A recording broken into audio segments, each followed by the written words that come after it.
নমস্কার। আজ কবিগুরু রবীন্দ্রনাথ ঠাকুরের জন্মদিন। আমরা দুজনে বসেছি কিছু মজার কবিতা বলবো বলে। প্রথমে আমি শুরু করছি। একবার কবিগুরু রবীন্দ্রনাথ ঠাকুর তার দাদা আর তার ভাইপো সুরেন্দ্রনাথকে নিয়ে আর তার সঙ্গে কিছু নিজের আত্মীয় স্বজনকেও নিয়ে বেড়াতে গিয়েছিলেন। তা স্কুল খুলে যাবে বলে সুরেন্দ্রনাথ আগেই কলকাতায় চলে আসে। কিন্তু অনেক দিন কলকাতায় চলে আসার পরও কবিগুরু রবীন্দ্রনাথকে সুরেন্দ্রনাথ কোনো চিঠি লেখেনি। তাই রবীন্দ্রনাথ খুব চিন্তিত হয়ে পড়েন।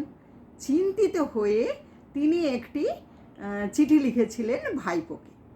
সেই চিঠিটি হলো নাসিক হতে খুড়ার পত্র।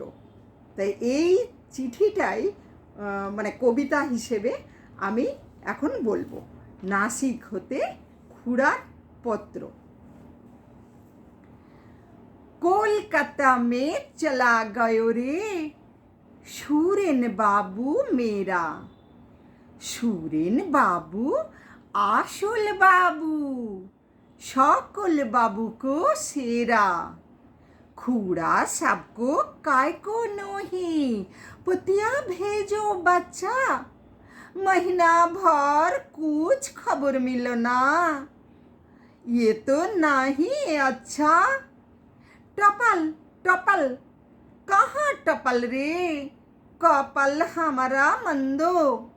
सकाल बेलाते नहीं मिलता, टपल को नाम गंधो। घर को जाके काय को बाबा, तुमसे हमसे फरकत। दो चार कॉलम लिख देंगे, इसमें क्या है हरकत। प्रवास को एक सीमा पर हम बैठ के आछी एकला। सूरी बाबा को बसती आँख से बहुत पानी निकला। सर्वदा मन केमन करता, केंदे उठता हृदय। भात खाता स्कूल जाता, सुरेन बाबू निर्दय। मन का दुखे हो करके निकले हिंदुस्तानी। असंपूर्ण ठिकता काने बंगला को जबानी। मेरा ऊपर जुलुम करता तेरी बहन बाई। की करेंगा कोथाय जाऊंगा, भेबे नहीं पाई। बहुत जोर से गाल टिपता, दोनों उंगली देके। बिलाती है पोइनी बाजना, बजता ठेके ठेके। कभी कभी निकट आके ठोंठ में चिमटी काटता। कांची लेकर कुकड़ा कुकड़ा चूलकुलो सब छांटता।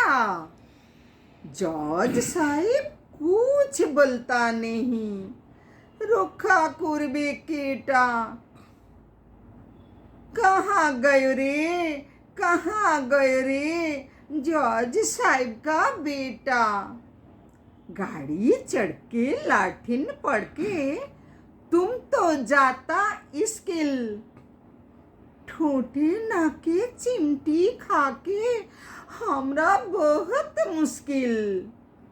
एदिके आबार पार्टी होता, खेलने को भी जाता। जिम खाना में हिमशिम एवं थोड़ा बिस्कुट खाता। तुम छाड़ा कोई समझे ना तो हमरा दुरावस्था। बहिन तेरी बहुत मेरी, खिलखिल करके हंसता। चिट्ठी लिखियो माँ के दियो, बहुत बहुत सेलाम। আজকের মতো তবে বাবা বিদায় হকে গেলাম। আজকের মতো তবে বাবা বিদায় হকে গেলাম। কবিগুরু রবীন্দ্রনাথ ঠাকুরের লেখা খনিকা কাব্যগ্রন্থের কবিতা কবির বয়স।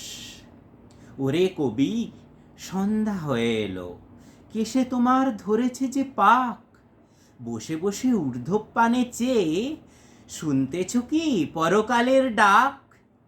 কবি কহে, সন্ধ্যা হলো বটে, শুনছি বসে লয়ে শান্ত দেহ, এপারে ওই পল্লী হতে যদি আজও হঠাৎ ডাকে আমায় কেহ। যদি হতাই বকুল বনচ্ছায়ে মিলন ঘটে তরুণ তরুণীতে, দুটি আখির পরে দুইটি আখি মিলিতে চাই দুরন্ত সঙ্গীতে। কে তাহাদের মনের কথা লয়ে বিনার তারে তুলবে প্রতিধ্বনি? আমি যদি ভবের কূলে বসে পরকালের ভালো মন্দই গুনি। সন্ধ্যা তারা উঠে অস্তে গেল, চিতা নিভে এলো নদীর ধারে, কৃষ্ণপক্ষে হলুদ বর্ণ চাঁদ দেখা দিল বনের একটি পারে। শৃগাল সভা ডাকে ঊর্ধ্ব রবে পোড়া বাড়ির শূন্য আঙিনাতে, এমন কালে কোনো গৃহত্যাগী হেতাই যদি জাগতে আসে রাতে।